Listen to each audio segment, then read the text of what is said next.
We're here at Bruin Lake State Recreation Area and Campground. This area allows people to come in with their boats and to moor them here while their campers are behind them. There's a fishing pier.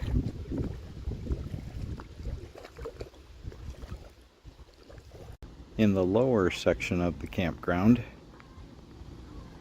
the sites are wide open with full sun, but a tremendous view of the lake. On the opposite end of the fishing pier is a swimming area with sand on the bottom versus weeds.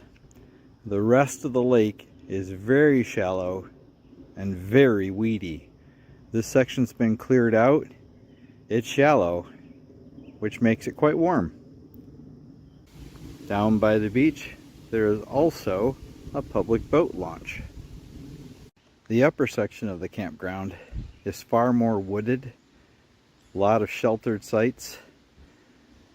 They're not as nice as the lower section because everything here is gravel pads, and a lot of them are smaller, fitting maybe 30-foot trailers at most. Every site has a fire pit. And a picnic table. And a picnic table. The campground was very well maintained. Lots of ranger activities for the kids.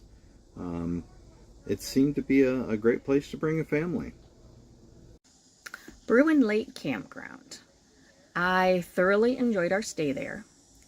I think for my preferences, I preferred where we were in the back, where it was more trees and a little more rustic looking because there weren't cement pads or anything.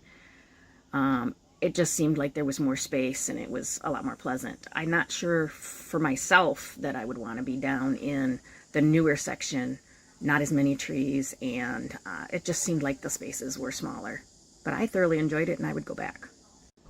I also enjoy Bruin Lake. If I had kids, I'd want to be down in the low section where the beach was and the volleyball net and things like that. There was a lot more action down there. But for us two old people, we really enjoyed the back. The only downside to camping at Bruin Lake is if you go to hike, there are no hiking trails near Bruin Lake. You actually have to get in your vehicle and drive 15 minutes or more to get over to Silver Lake, where all the trails seem to start.